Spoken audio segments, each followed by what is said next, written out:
All right. I'll try to get some of this done uh, pretty quick here. I don't know if I can stay that long. Well, we'll see. Yeah, I'll put the link in.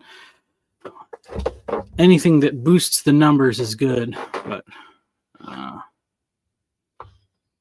going to read chapter 2 of architecture, the architecture part here.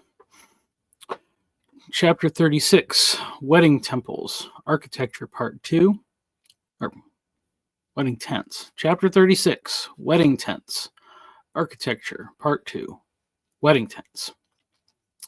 The analogy of building a house and finding a wife is quite appropriate because for most of history, the two were deeply connected. Marriage is the ultimate telos behind the construction of every structure, from the first tent to the New Jerusalem. In practical terms, it's still what drives the construction of new buildings. Not all buildings are directly related to marriage, but when marriages end, civilization collapses, including the construction industry. Footnote. Some might object that procreation can occur outside of marriage. That is true, but marriage is a union based on the voluntary participation of man and woman. If procreation only occurs in situations other than something resembling marriage, the humans being bred have been reduced to chattel, and civilization is already ended. And note. This is why the construction methods of the pyramids, though they have endured, remain a mystery. At some point, those who knew their secrets either stopped getting married and having children, or they abandoned their knowledge and practice to redirect towards survival. The most enduring structures are made to house the growing human population.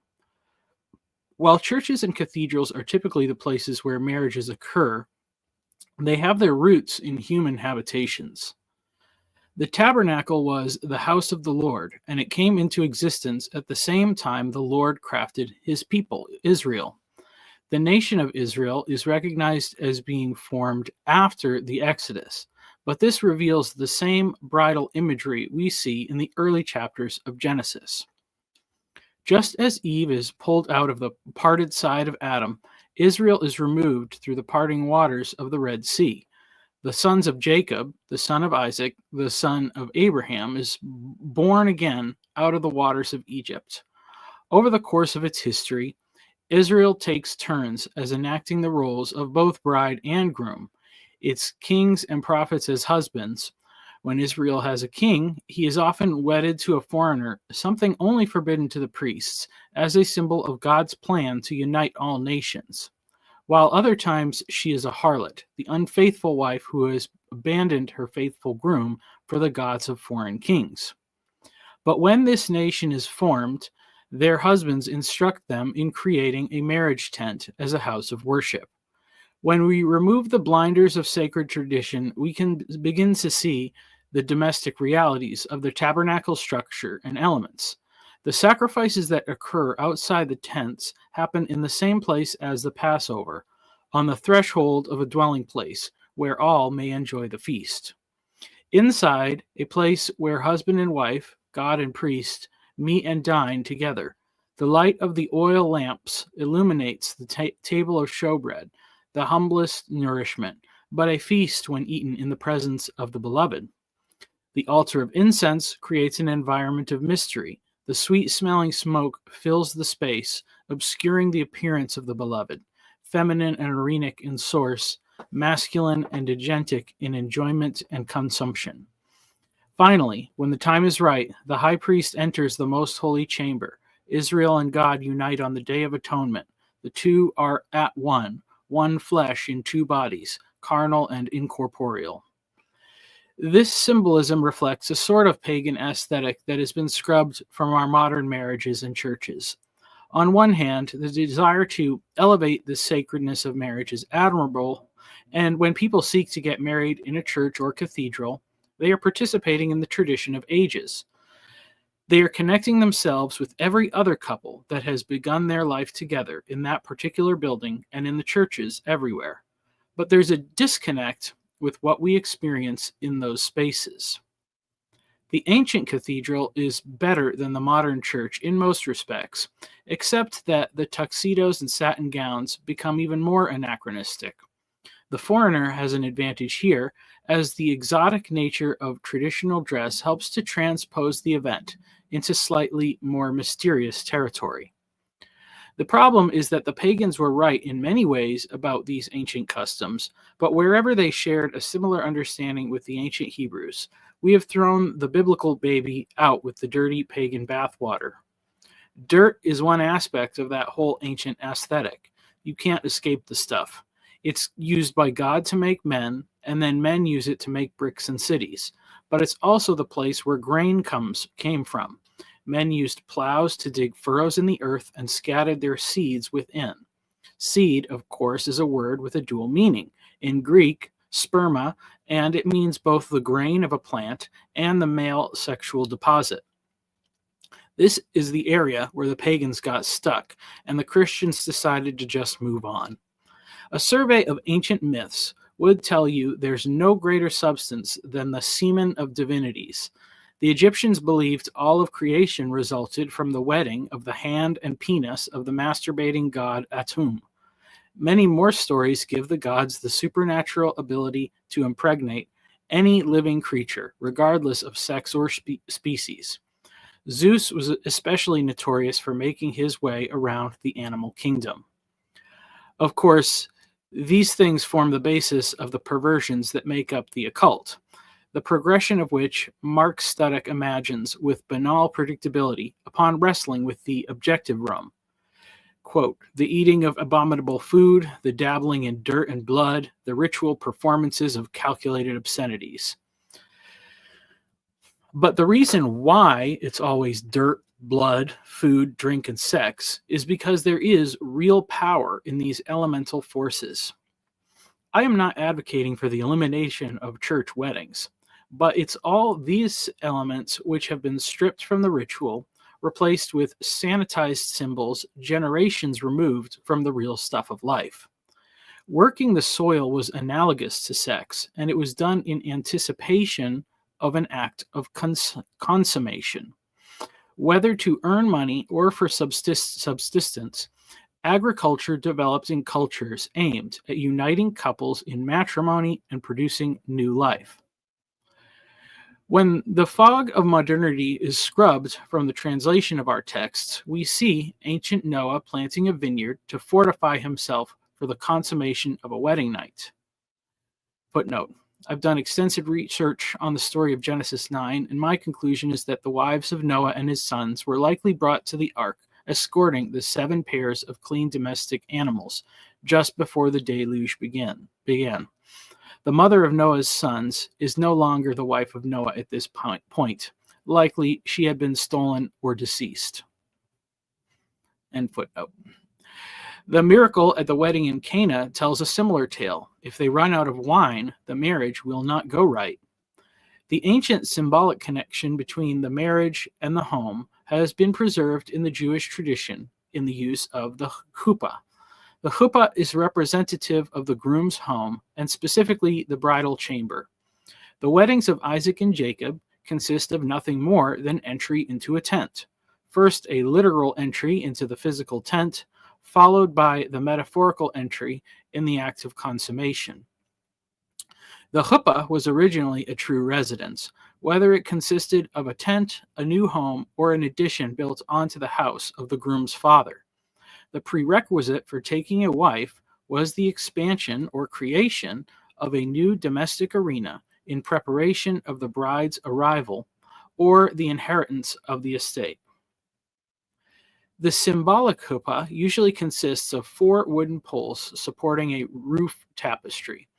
In modern contexts, it is often the centerpiece under which the entire ceremony takes place, but it can consist of nothing more than a prayer shawl, the talit, held on poles by 4 friends. A modern wedding may take place outside in a rented hall, church, or synagogue, but the wedding tent must be present within the greater space. No Jewish wedding is complete until the bride and groom are united beneath the chuppah. And this same symbol is then used to mock kings, such as when Absalom cuckolds his father David. They pitched a tent for Absalom on the roof. And Absalom went into his father's concubines in the sight of all Israel. 2 Samuel 16:22. Whether symbolic huppahs were in use at this time is not known, but this passage hints at a similar structure. To make sure it was known that the deed was done, the sides of the tent were likely left open, yet the tent itself was still significant as a symbol. This betrayal was not about lust, but about being united in matrimony to members of his father's harem. Absalom's entrance into the tent of his father was just as significant as a conquering king entering the gates of a fallen city. This was a unique circumstance, as the Torah's literal prohibitions on sexual immorality were written as commands not to uncover the nakedness of various close relatives, all of whom would be present at a wedding feast. The proof that the deed was done, and that it was the first time for the woman, was given to the parents of the bride in the form of a blood-stained sheet. While having a wedding required the construction of a tent, preparation for marriage was contingent on securing a housing arrangement that was a bit more permanent, but perhaps just a bit more. The tabernacle was a two-chamber tent, and it's likely that this sort of dwelling was what is implied in the wedding of Isaac and Rebekah. Then Isaac brought her into the tent of Sarah his mother, and took Rebekah, and she became his wife, and he loved her. So Isaac was comforted after his mother's death. Genesis 24:67. The tent of the matriarch or patriarch would have enough space to allow for hospitality towards visitors, without inviting everyone into the place of privacy where a married couple slept. A quality tent was something designed to last through generations, and was a significant inheritance, though perhaps parts of it required repair and replacement. In the fashion of the ship of Theseus, they could last quite a long time. That is also the case of the tabernacle, which provided a place for the Ark of the Covenant to reside in some form or fashion from the time of Moses to the reign of King Solomon, a span of roughly 500 years. In that time, it served as more than just a sacred space, as it was the place where the child Samuel slept at night. 1 Samuel 3:3. Later on, when David is fleeing from Saul, he receives the bread of presence from the tabernacle. 1 Samuel 21, 1-6. When the Pharisees confront Jesus and his disciples for plucking grain on the Sabbath, he reminds them of this story in Matthew 12, 1-8. If we ask, why did God command that each day fresh bread be baked and replaced in the tabernacle, could it be that the sacred ritual was created for the day when the fugitive David would be hungry? It's not a stretch when the king declares that bread given to the least of men, it is received as a gift to God. We see that in the house of God, the mundane is not excluded for the sake of the sacred. As Jesus speaks of the Sabbath, the tabernacle is created for man, not man for the tabernacle. Yet God does instruct Bezalel and Aholiab to adorn the tabernacle and to make the items beautiful. And this is perhaps further evidence that the telos of this construction points towards marriage. The use of tents outside weddings is most commonly seen on the battlefield. These are designed to be put up with speed and to provide shelter from the elements. An army tent is no frills. That's not the case with the tabernacle. The adornment provides visual reminders of Eden, the first marriage, and the promise of future paradise. Solomon's temple takes this to another step. The imagery present in the temple is also found all over the Song of Solomon, the poetic key to Solomon's visual theology. Joshua Butler notes that the imagery in the Song of Songs is metaphorical of a woman, but is full of literal descriptions of the physical land of Israel. Footnote from his book, Beautiful Union. Are the hills and mountains representing the curves of a woman's body? Or are the amorous allusions designed to stir our love for the land? The answer is yes, and both. The pillars outside the temple are crowned with lilies, encircled with a network of pomegranates, and are synonymous with the lily of the valley in his psalm, surrounded by thorns, the bride in need of rescue.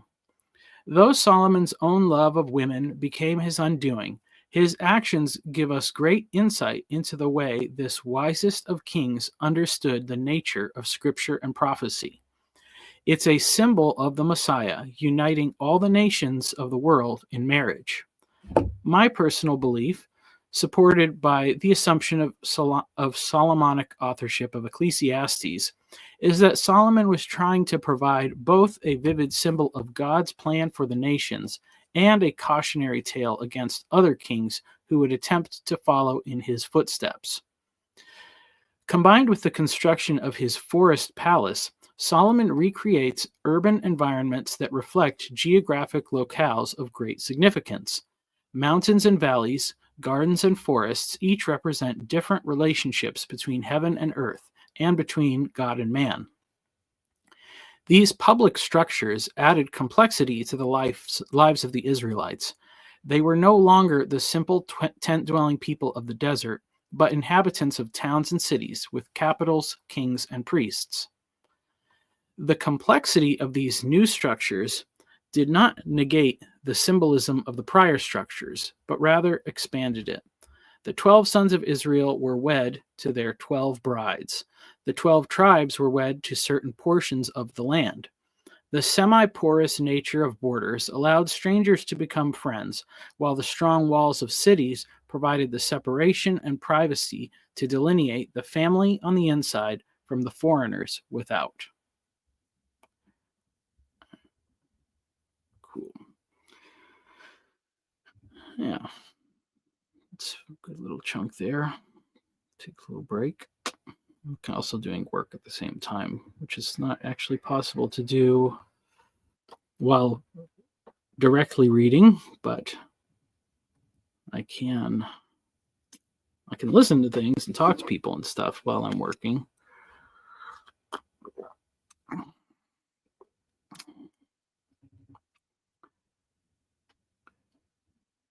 But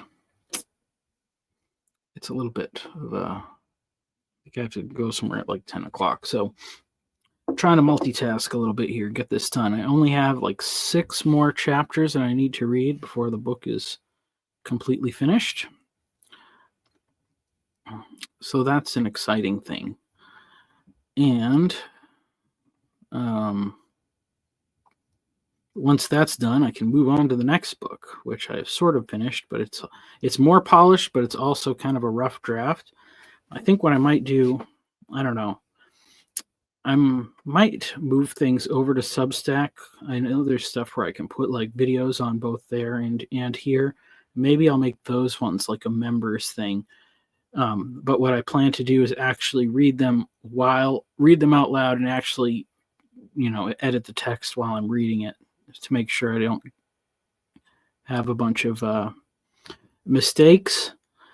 And then there's a few things. I put a couple, I always feel like I want to over-explain, and it's a hard habit to overcome. So I put a few of these in between chapters, like interludes in that book, and I might just publish those and on Substack, and then maybe I'll just not have them in the book, but I'll put a link, like a QR code or something, and then people can read those ones if they want to, but it'll slim the book down a little bit, but not a ton. They're not that long. But one of them is a kind of a redo of a thing I had written a long time ago on why I chose the name Tectonic. We use it. Tectonic plate theory is tied from the same Greek word of tecton for craftsmen that Jesus and Joseph were called. And it's this idea that, tectonic plates are like foundations laid by a craftsman. And there's a kind of a thing of, well, hey, you want to move mountains or whatever, you want to work, this is how you do it. That's part of the thing in there. And then one of the other ones is about the who you listen to when you're who does your theology or who does your philosophy, and the difference that you get from people who are like converts versus people who are born into it. And I'm not necessarily opposed to one or the other, but I think it's probably good to have a mixture of both in your influences, because well, yeah, just for the obvious reason of it's always good to have a plurality of voices to get a fuller picture of what's going on. And I got some good notes, some feedback from Yosef on my bonus chapter video regarding that point. Somewhere else I want to do something about, there's like this 80-20 kind of I don't know. You see these ratios all over, like from 85-15, 80-20, 75-25, maybe to 70-30. But all sorts of things, like people just break into these two groups of like opposing opinions. And there's something about that ratio. It's actually like, okay, so I think one is like 85-15. That's like the ratio that you get with 6 days of work and 1 day of rest. And I think it's closer to 75-25, something like that. If you take a circle, and whatever the diameter of the circle is, you have a square of the same diameter, like how much is center and how much is fringe. It's even this thing, and like from a mathematical standpoint, the whole thing of, oh, we've made the fringe too important. Well, it's like, well, maybe math gives you a little bit of a good rule of thumb for what is center and what is fringe. And, if you even think about it, like lots of farms have those rotating sprinkler heads that go like on a big wheel. And so if you have a square field and you have one of those in the middle, it gives you exactly that sort of radius. Of course, the only problem with that is then you're actually only watering the center. You're not watering the fringe. So maybe that's being skimpy or whatever. You're not being fair to the people on the margins. But anyway, my thought is that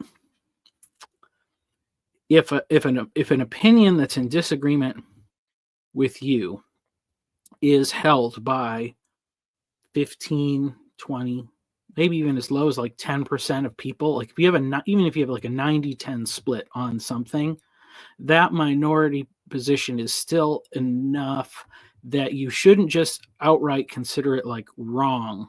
If it's, I'm talking about like arguments in good faith, but that maybe you should be like, well, let's agree to disagree. You go your way, we'll go our way. We'll live peacefully. And that's like, maybe like there's some sort of a kind of general rule of how to have a plural kind of society in that way.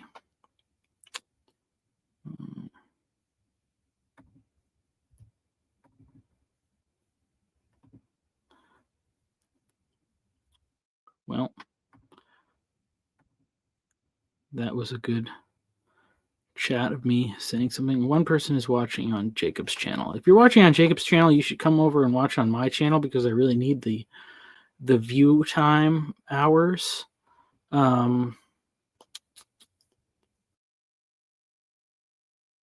Yeah. Let's see if I can go find the link to my channel. I'll put that in the chat.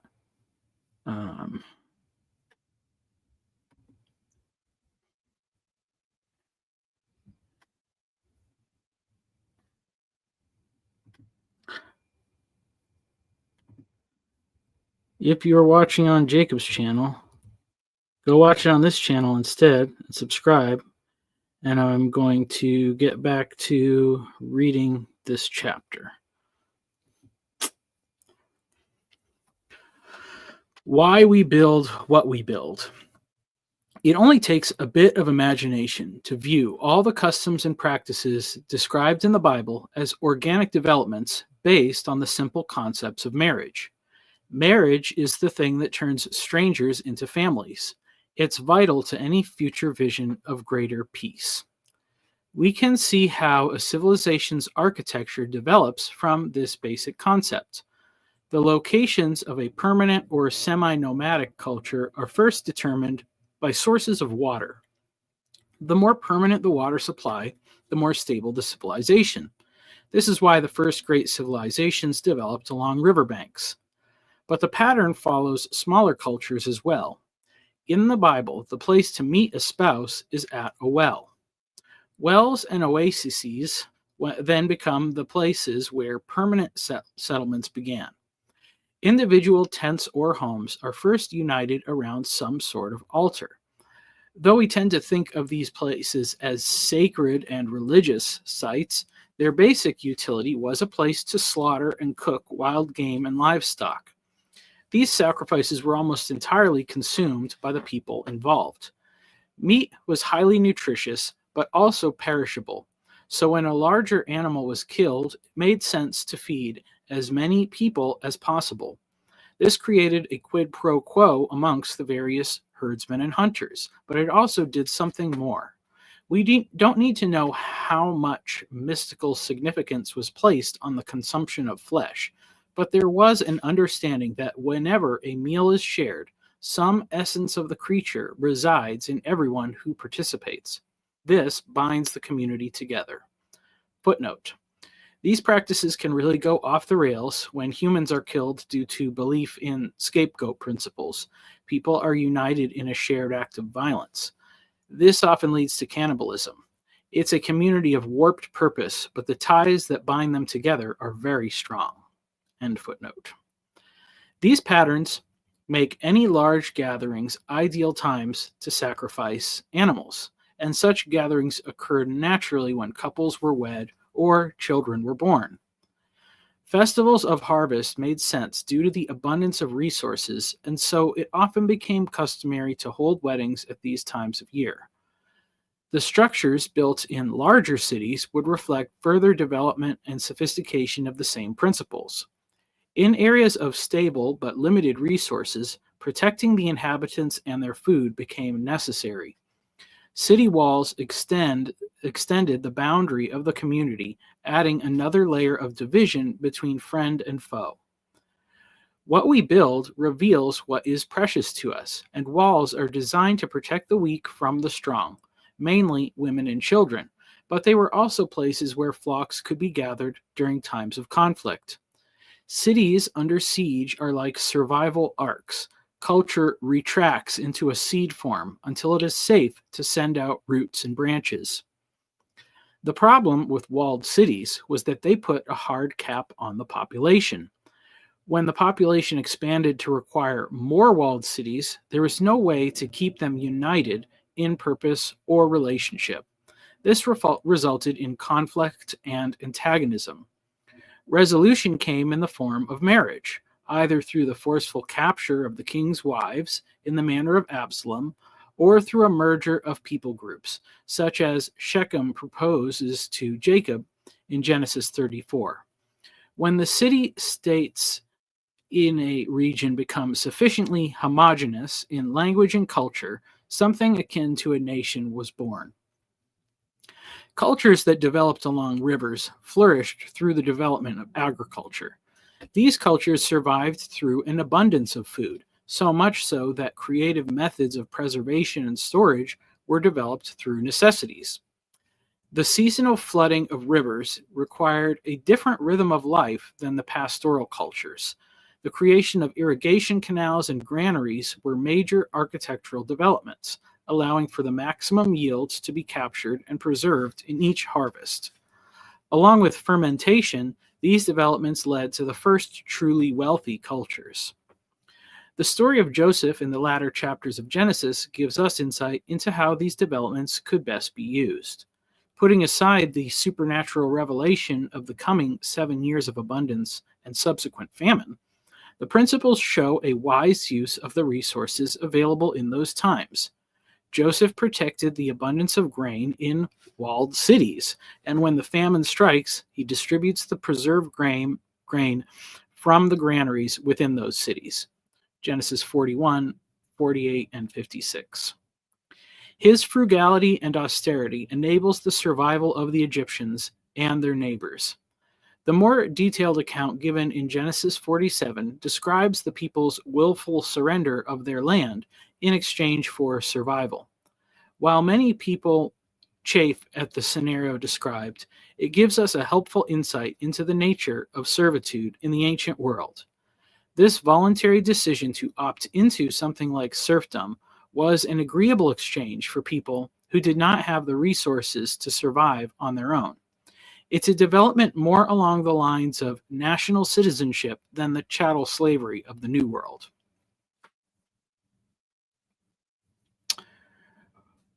When things start to go wrong. The increase of food and stability provided by these developments first led to great population growth, but eventually these ancient cultures all ended in collapse. What went wrong? The architecture tells the story. The original forms of worship and sacrifice were always done for the benefit of those participating.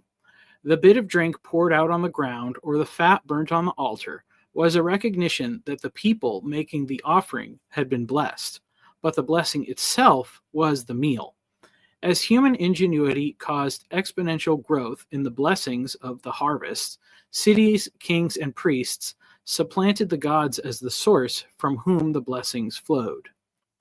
The landscape of antiquity is littered with massive monuments dedicated to the religious customs of their civilizations. Commonly taking the form of pyramids and ziggurats, these structures are located throughout the world, with many only recently being discovered. Dense tropical forests have hidden massive ruins in Asia and South America, while layers of sediment have obscured the man-made nature of many mountains in Europe and other parts of the world. The jarring disconnect between the complexity and ingenuity of these massive cities and temples and the primitive natives that currently inhabit the lands have led to numerous theories about the how and why of their construction. Were extraterrestrial aliens involved? Did these people achieve even more sophisticated technologies than our own, harnessing mysterious forms of electrical energy? Or were their origins supernatural in nature, as described in ancient myths? The events of recent history give us a far more sober answers to these questions. The 20th century produced a massive number of useless monuments that now litter the landscape of many nations on all major continents. These buildings were not dedicated to gods, but to dictators and leaders of ideological movements. The works of Hitler have been torn down, but those commissioned and dedicated to Lenin and Stalin are simply abandoned and unused. Massive resources are dedicated to maintaining the facade of central power in the capital cities of nations like North Korea, while the citizens in the countryside harvest their own excrement to provide food fertilizer for the state-run farms. Power and control are not the only aspects of culture prone to such corruption. Decadence and pleasure can do the same. The ruins of Rome are littered with amphitheaters, colosseums, and chariot racetracks, the evidence of a wealthy culture oversaturated with entertainment, while many of the temples of Greece were devoted to prostitution. As with the builders of the pyramids and other monuments of ancient Egypt, these ancient cultures ceased to exist, either because they abandoned the practices of rearing children, or the people walked away from their urban excess. Mel Gibson's 2006 film Apocalypto provides a vivid example of the foolishness that leads to civilizational collapse. The film is not a perfect historical representation of one particular place or event, but it accurately captures the spirit of brutality that results when cultures warp the telos of humanity. The enslaved forest dwellers arrive on the outskirts of a great city, where they encounter plague-stricken villages and failing crops. The Central Powers have doubled down on the construction of massive temples as the remedy to what they believe is a spiritual crisis. This is portrayed through the depiction of young healthy men, enslaved to harvest limestone and other resources in dangerous conditions detrimental to their health. Within the boundaries of the city, many wealthy elites are shown engaging in trade, eating fruit, and laughing with their friends. The female captives are brought to the market, human chattel sold for domestic labor and the sexual gratification of their new owners. The men, young and strong hunters from another clan, will be used for a task even less useful than temple construction. They are quickly prepared and brought to the top of the ziggurat to await their death. The priests then cycle through the line of young men, removing their still beating hearts and showing it to the victim for the last few seconds of life before they are decapitated and their corpse falls down the steps to join countless others in a disease-ridden heap. As one priest shouts messages about the need to appease the gods, another inhales the fumes from the burning hearts, muttering nonsense words from deep within a psychedelic trance. The king and queen look on, their placid faces painted with occasional sides of boredom, while their fat son takes visible delight in the gore. The archaeological evidence tells us that scenes such as these were far from rare. The Aztecs, Maya, and other cultures sacrificed people in the tens of thousands at regular intervals throughout the calendar year. The stories scream out through history by the architecture of the buildings left behind. These cultures poured all their resources into creating a spectacle that lent credence to the myths of their leaders, a myth that deceived the populace into trusting priests and kings who devoured their children. The same story is captured in the text of Exodus. The Pharaoh, who forgot the name of Joseph, began to exploit the labor of the Hebrews to build cities to his glory. Rather than inquiring or observing why the Israelites bore strong, healthy babies, in contrast with his own people, he sought their elimination through genocide. These cultures had lost the kernel of the way, and in their desperate attempts to hold on to life and culture, they erected the implements of their own destruction.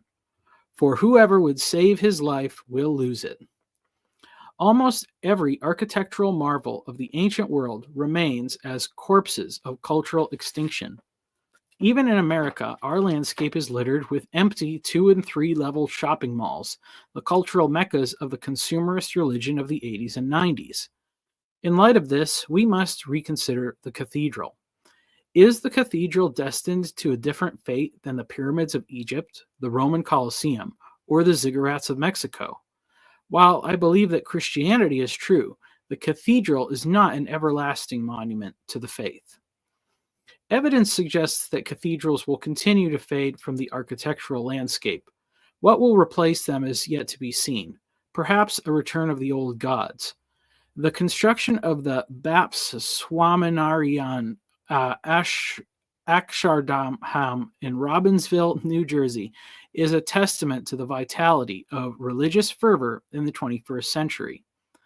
Though no humans will be sacrificed in the magnificent structure, its construction still signals an ominous return to the values of the old world.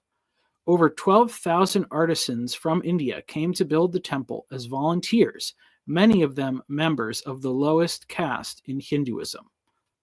Footnote, there is a link where you can read about and see the largest Hindu temple being built in New Jersey.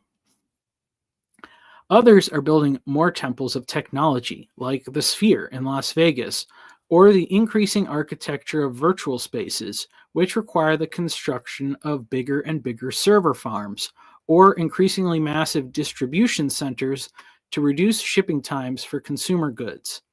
Regardless of what these buildings are dedicated to, the continual interest in bigger and more spectacular buildings points to a bad end for our society.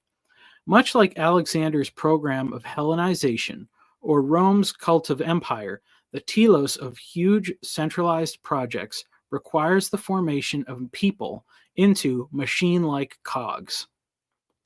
The current trajectory of architecture and construction will terminate in one of two ways: Either the realities of the inflationary economy will bring the ever expanding empires of the techno capitalist religions to a screeching halt, forcing people to pick up the pieces and rebuild, or people will begin opting out of the current system of worship and find different ways to flourish. Anyone watching, feel free to come in. I'm going to take a little break for a sec.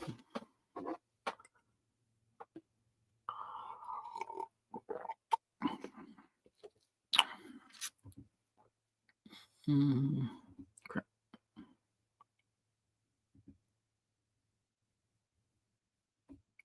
That open.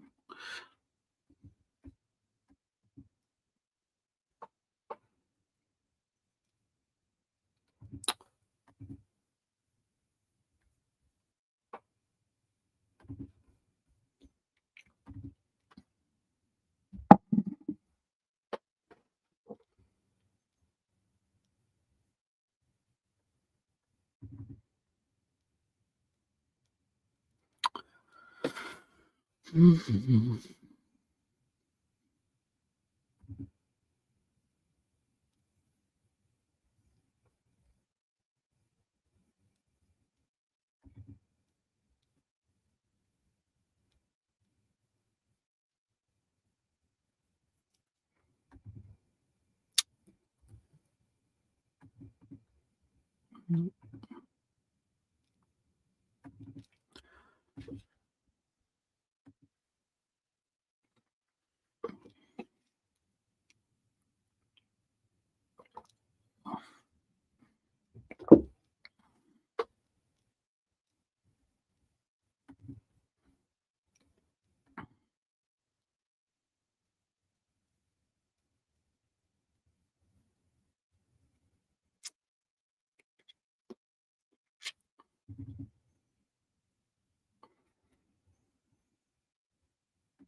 All right. I'll give the people what they want. The two people, I assume. The foundations being laid. The buildings currently being built reflect the values and trends of our current society. Regarding the housing market, the trajectory is going towards larger homes for those who can afford them and rental units for those who cannot. The housing market reflects the values of the society. The focus on rental units mirrors the current trend towards young people remaining single and focusing on their careers longer before starting families. It also reflects the way more and more areas of personal ownership are being replaced by subscription type services. It's a return to feudal serfdom, though one with multiple masters. Single family homes are now a luxury commodity, reserved either for the high earning dual income couples who can afford to start families, usually in their 30s, for retirees who have accumulated significant equity on older houses through inflation, and transplants from wealthier parts of the country. Here in the state of Texas, many of the larger 4 and 5 bedroom homes are being purchased by people from out of state who are able to buy them in cash after selling much smaller homes on the West Coast. Because the profit margins are so much greater, many developers are focusing on building neighborhoods filled with these larger homes with various levels of quality and amenities. If they are not all true luxury homes, they certainly bear the appearance of success. Smaller single-family homes are still being built, but more and more of them are being purchased by large rental companies or being constructed specifically as rentals. At the neighborhood scale, many new communities are being developed around exclusive themes. The rising cost of homes are not all due to increasing square footage, but for access to a tailored experience. Gates and HOAs are the first line of defense in enforcing cultural conformity within neighborhoods. These barriers are not truly designed for safety, but to create class distinctions. Rules against how many cars a family can have parked or what they can and can't do to modify their homes restrict the utility of home ownership to those who are willing to participate in a very particular way of life. The specialization of community development does not stop there, as more and more communities are being designed to attract specific clientele or cater to a particular lifestyle. Age restricted communities for retirees are becoming more common, while many others are functionally restricted to the retirement class, such as neighborhoods designed around golf courses.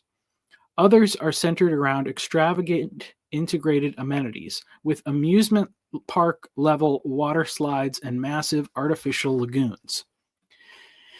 These communities are clearly designed with families in mind, but the architectural design informs us about what kind of families are valued by our culture. The three-bedroom houses are perfect for families who only intend to have one or two children. The maintenance services provided are geared towards the professional class buyers who aren't interested in spending their weekends working around their yard or home. At a larger scale, these neighborhoods are being built in a symbiotic relationship with ever increasing urban and suburban sprawl. Here in Texas, many of the new neighborhoods bear the suffix of ranch, indicating the prior use of the land being developed. Many of them retain some structure of the original homestead, a little dilapidated shack fenced off with a plaque bearing tribute to the family who first settled there. Former country roads are being turned into major thoroughfares to connect the outlying communities to the jobs in the city. And as the lanes are widened, they are being lined with restaurants and shopping centers. Whole towns are being engulfed by growing cities as ring roads of greater and greater circumference encircle formerly unique and charming communities into the urban monoculture. This is, of course, what is happening in a state that is successfully attracting new businesses to several large metropolises.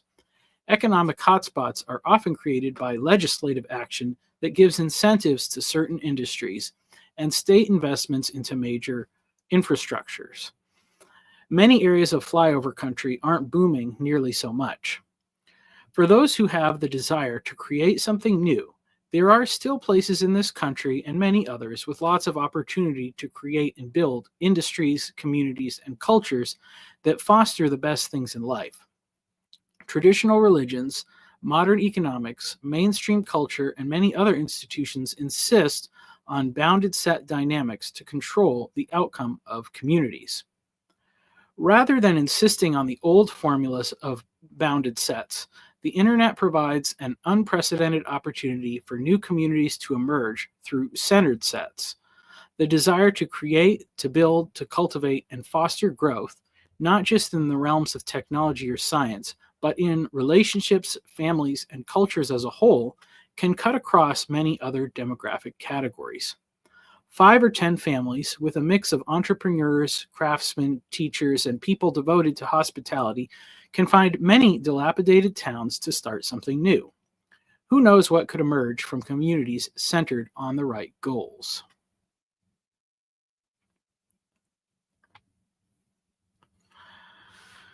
All right, that is the end of the chapter. I'm going to focus on, what's it doing here? I'm going to work on the work that I'm doing for a bit and try to finish that up. And then I will start the new one and see how far I get.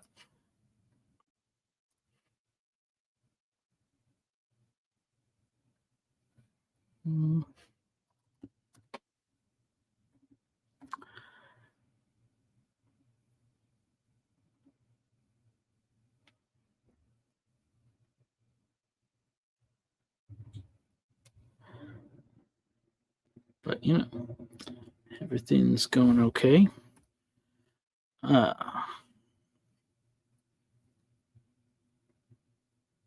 So far, the amount of chapters that I have recorded, which is only missing these last few on architecture, is 32 hours long. My estimate was that the book would be about 40 hours, so that seems like it's tracking, more or less.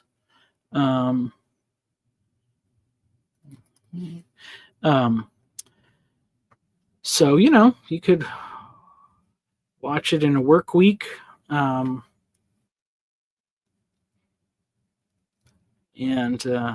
it's doable.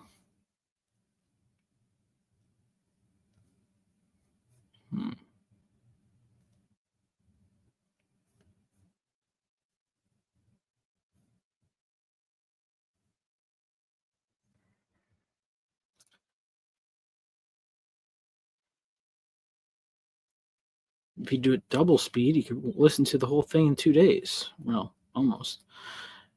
And then I've been using the Notebook LM to make different videos. Actually, let me see. Maybe I sent one to work. Let's see how this one came up. I keep trying to get it to like do different things that I want to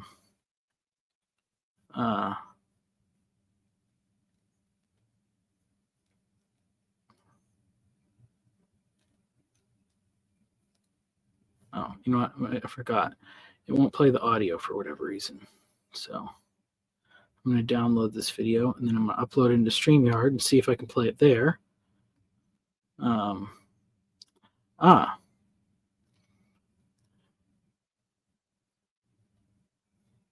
I like how the reflection in your glasses makes you look like you have crazy blue glowing eyes. Well, I'm glad you like it. It's why I usually take my glasses off whenever I make a video, because it kind of drives me nuts. I don't know if it's because I didn't pay for the more expensive coating or whatever. But since I have a separate monitor, it's like just a little bit further away to where reading is easier with glasses, because I'm nearsighted, so I usually don't need them. I can usually read fine, but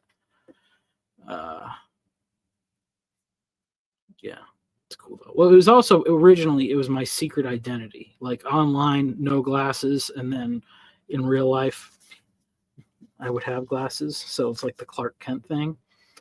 Not that would really. I don't know how successful that really is, but let's see. But it was a fun experiment to try. And I used to be vain and try to not wear glasses, and I would wear contact lenses. But once I started working in construction type jobs on a regular basis, I found that it was easier to just wear regular glasses and not have to worry about safety glasses, which is why I stopped wearing the contact lenses. And they're kind of irritating and expensive. It's another one of those things. They used to be like permanent things you would buy, like glasses, and then they turn it to a subscription disposable model. So I'm opposed to anything that does that. I'm opposed to that being like the norm.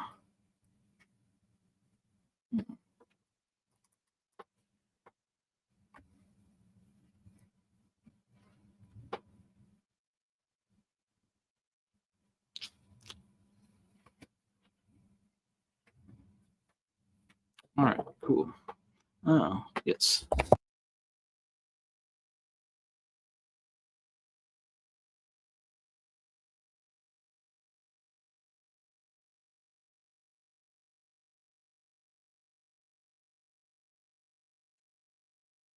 So what if the secret to building something that really lasts isn't about being big and powerful or perfect? What if it's about being small, adaptable, and maybe even a little messy? Let's dive into this explainer on Michael Sartori's book, Tents Before Temples, because it seriously challenges some of our biggest ideas about what makes a culture strong. The whole idea for the book comes from this really curious moment in the story of Exodus. You've got these people, just freed, and instead of asking for a giant, permanent temple to show off his power, God asks for a tent, a temporary, movable tent in the middle of nowhere. Now, this isn't just about architecture, right? It's a huge statement about what matters more. It's choosing the journey, the relationship, and the intimacy you find in the wilderness over the fancy extravagance of a palace. And here you can really see that contrast broken down. The tent, It's all about being adaptable, focusing on the process, and having a closeness that actually helps it last. The temple, on the other hand, well, that's about power, perfection, and this kind of rigid, unchanging presence. It's impressive for sure, but that very stiffness is what makes it so fragile. And the book argues that our world today is just obsessed with building temples in our jobs, our schools, and definitely in our online lives. So here it is, the core idea of the whole thing. Cultures that value what the tent represents. Think about the ancient Israelites or nomadic Bedouin tribes have survived for thousands of years. They've outlasted massive pyramid-building empires that looked invincible, but were just too rigid to change. That's the really radical claim here. A culture that lasts is flexible, not fixed. This idea of prioritizing the journey over the destination is so important that the book itself is written that way. It's intentionally a rough draft, with mistakes and everything. And that's not just some kind of stylistic choice. It's a huge part of the book's argument about how we should all approach building things that matter in our own lives. The author actually tells this great story about when he used to be a furniture maker. He completely stopped trying to force wood into these perfect machine-like shapes. Instead, he started embracing all its natural flaws, the knots, the little worm tracks, and what he found was that people were drawn to that. They loved that rugged, real look. It just goes to show you there's a ton of value and beauty in things that are a little unpolished. So this whole philosophy is really pushing back against our modern obsession with, sterile perfection. By showing the messy process, the book is basically trying to prove that anyone can build something. It's about saving the quirky, weird parts of real human thinking, especially now in an age of super polished AI content. It's about giving ourselves permission to chase our curiosity down every single rabbit trail, whether that's about country music or pro wrestling, because that's where the real insights are hiding. This whole rough draft idea is a direct answer to a world that feels incredibly polished on the surface, but also kind of hollow. And that brings us to the book's diagnosis of where we are right now. If we're going to build these adaptable tents, we first have to understand the land we're on. And the book's argument is that we're basically in a cultural wilderness where a lot of us feel pretty disconnected and lost. It's a question a lot of us are asking, right? How did we get here? How did our communities, and even our own sense of who we are, get so fragmented? The book argues that it all starts with a huge shift in how we form our identities. All right, so a key idea for understanding this is a word called prophilicity. The author says we've gone through a few stages of identity. First, there was sincerity. You were your role in society. Then came authenticity. You had to find your true inner self. And now he says we're in the age of prophilicity, where identity is built from the outside in. It's basically your social media profile. It's curated, it's a performance, and it's all managed for clicks and likes, which leaves us feeling anxious and totally cut off from who we actually are. And this shift that's happening inside of us is mirrored on the outside too. Our physical third places, the parks, the community centers, the local shops where you'd actually bump into people who are different from you, they're just vanishing. And we've replaced them with online spaces run by algorithms. These spaces don't build community, they sort us into ideological tribes, making real human connection and healthy disagreement almost impossible. Okay, so that's the diagnosis. But here's the good news. The book isn't just about what's gone wrong, it's really designed to be a practical guide for the journey. You should think of it less like a textbook and more like a field manual, maybe a hitchhiker's guide for navigating this wilderness so we can actually start to rebuild. One of the most powerful tools in this toolkit comes from the parable of the sheep and the goats. The book takes these ancient categories and turns them into a super practical measuring stick for today. You can use this framework to evaluate pretty much anything: a company, a school, a movie, even one of your own habits. You just ask, does it really nurture people? Does it provide a genuine identity and a sense of safety? Does it help restore what's broken? It's such a simple but deep way to figure out what's truly life-giving. So, this practical tool is woven into 3 big symbolic themes that you'll see all through the book. First is this idea of overlapping arenas, seeing how things like our clothes, our homes, our bodies, and even our nations are all basically different kinds of shelters. Second, like we just talked about, is using that parable as a metric to judge things. And third is the powerful example of the craftsman, someone who doesn't just follow a blueprint but works with the materials they've got to create something unique and human-sized.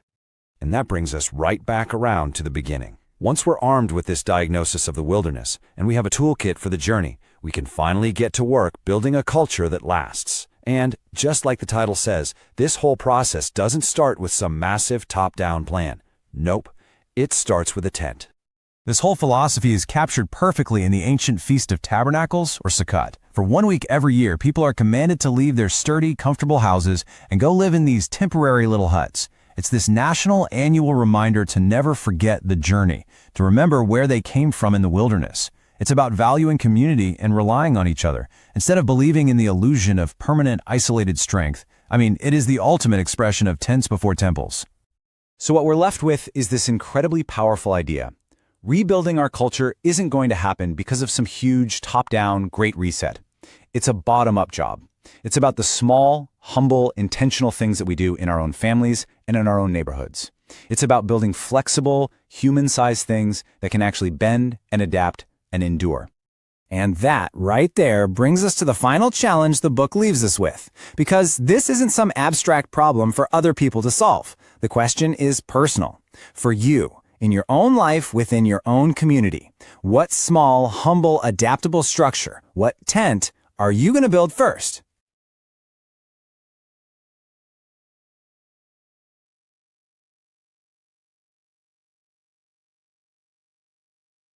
I think that was better than the other ones that I missed a little bit of it because I had to step out for a second. But I've been trying to get it to make a better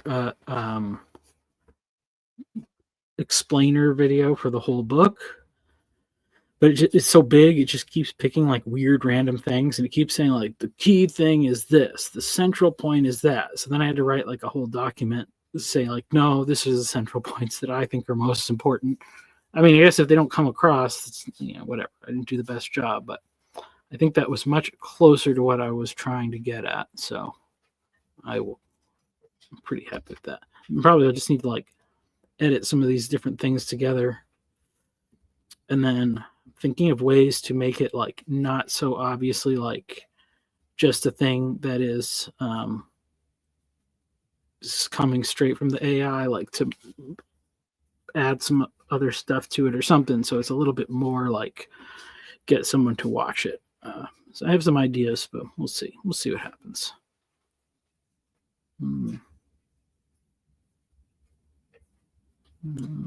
Let's see. But I think I have to end things in a few minutes here, so I will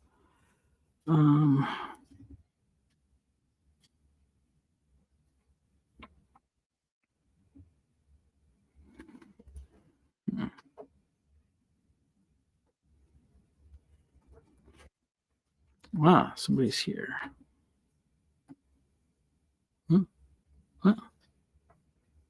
What was that? Somebody come in and leave? No, it's not showing me.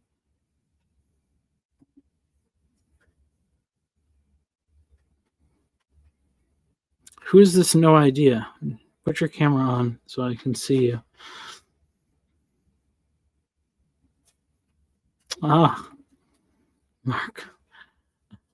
How are you? Hey, I'm good. How are you? I've Pretty just good. jumped on. I have no idea what you guys have been talking about. Oh. So I just read a chapter of my book. Hello. I just read another chapter of my book, and I've been doing some of these live, and then I'll go back and I'll edit it and make it a nice video. And then I think I have to jump off probably in 10 minutes or so anyways, because I got to take my second youngest daughter now to the park for a little bit, give mama a break. So yeah. Can you just update me about your children? I think I have to say congratulations, but I'm not sure. Yes, we had 3 daughters. Our son was just born 3 weeks tomorrow. 3 weeks tomorrow. Congratulations. So, thank you. Yeah. And he's healthy and happy and all that. So it's good. Mom's healthy and happy and all that. Yeah. She's, a little, it was a C-section like all the other ones. So it's a little more of a long recovery, but she's doing good so far. I always have to try to like tell her like when she's feeling good, and then she tries to like do too much, and then she ends up. So, I think that's the way of life, though. Yeah, I'm sure my wife could share a few thoughts, but she's not in the mood. Well, I'm not pushing you. So, what's the weather? What's the winters like there? I mean, Um, so Georgia is very mountainous, and it really depends a lot on where you happen to be situated. mm, So here in Tbilisi, it's in this. Have you ever been to the Grand Canyon? I have, yes. You know, as you go down, it gets hotter and hotter and hotter. I think I heard that, but I didn't really go down too much. We stayed in the rim, but that'll make sense. But yeah. So Tbilisi is a bit like that. It's in this big river valley with like mountains on the side, and it kind of traps the heat. So it gets chilly. Rarely it will snow, but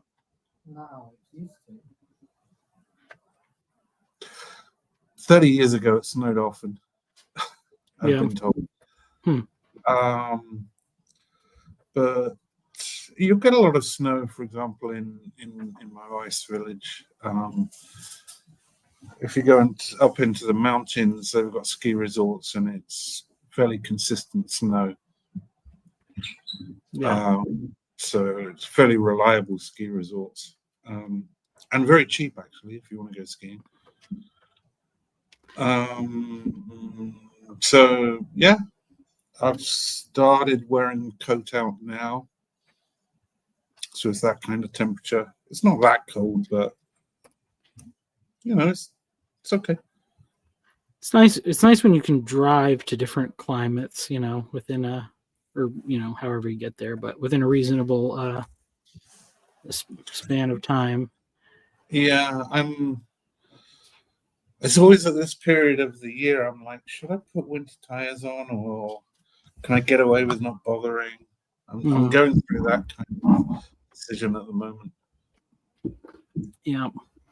New England, where I lived, you could drive an hour and a half or so. You could go to the beach, and then you go up an hour, a couple hours north to the states, the upper states in New England, New Hampshire, and Vermont, and you could be in the mountains, and it was all pretty nice. Here in Texas, you got to drive like 16 hours to get anywhere that looks different. I mean, that's a little exaggeration. I'm on the edge of like the hill country. The hill country is nice, but it's not quite the extreme of culture, climate variety and stuff. It's like where my parents live is usually about like 5 degrees colder than it is in the city. So just a little bit. Yeah, it's kind of like that here. If you go out of the city, the temperature just goes whoosh. I don't know how many times have I been to America? 3 or 4, I think. And I still can't get my head around how big it is.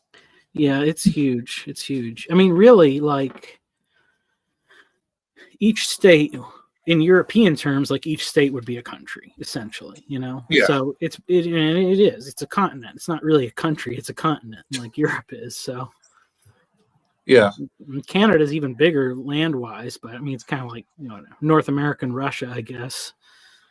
Yeah, I've only been to Canada once, and it was just Toronto. I took a train from Toronto to New York City. I think it would have been quicker walking. Sorry, that's one of my old jokes. Like, what the hell's going on with American trains? Yeah, it's I don't know. I guess maybe it's because it's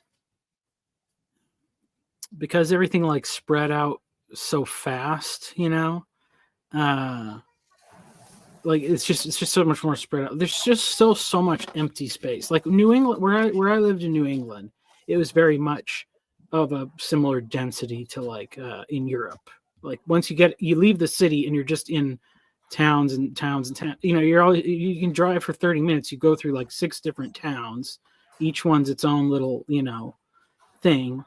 But then when you get to the Midwest, it's like as soon as you leave the city, you're in cornfields for an hour before you see anything else, So, so trains, I mean, I guess it's just, you need to have like those tread paths, the consistent patterns of movement for it to really makes sense. I mean, in America they use them for freight more than anything else. That's the big thing, just freight. Hmm. Yeah. Yeah, your cornfields are huge as well. Yeah.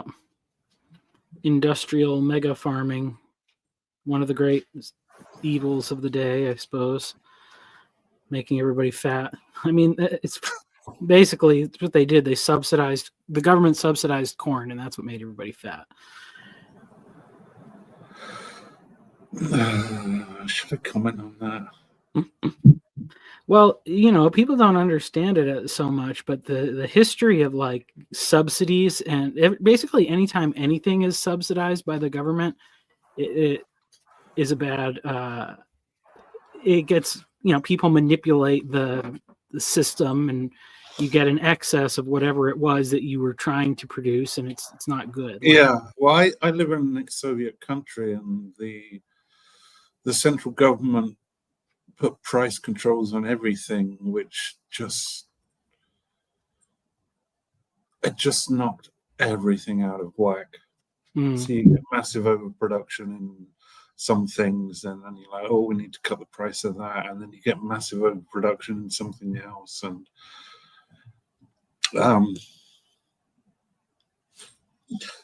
yeah, market forces are not nothing. Let's just leave it there. Well, I know if it goes too far, it's also a disaster. But I know one of the other big ones was in England, or there in London or whatever. Whenever they, at some point, started, I guess because it was a good trade asset or whatever, they started subsidizing gin production, and then you had like, I don't know whatever this was, 18th century, something like that. You had like drunk kids just going because it was like gin was cheaper than food, and cheaper than water. Yeah. I've not heard about that, so that's interesting. All I can say is I can't stand gin. It's horrible. I don't know what it's made of. It's just like juniper berries, which you can't really. I mean, you can eat if you eat one, it doesn't taste good. I mean, it's basically like a byproduct of turpentine, I guess. Like it's horrible.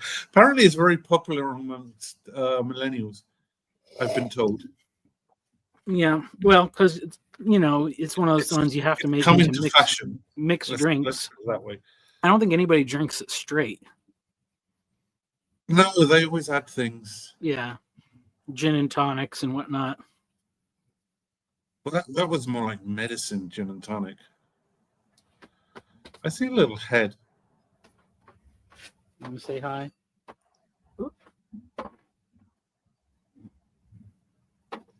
Should be shy. We're gonna go to the park. You gonna go to the playground? No, I have poop. Oh, okay. Well, take care of that. Gennatsvalle. That's the Georgian word. I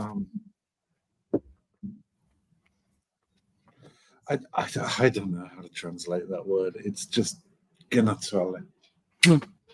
Yeah. Well, I'm gonna close things up now, but I mean, it's it's later there. I will probably come back on maybe in an hour, a couple hours or something, but maybe too late there by then. So I have no idea. Yeah. What time is it there? 8 o'clock. It's not too late here right now. Okay. Well, we'll see. Maybe you can. All right. Well, you have fun in the park or whatever you do, and maybe we'll speak later. All right. See ya. All right. Take care.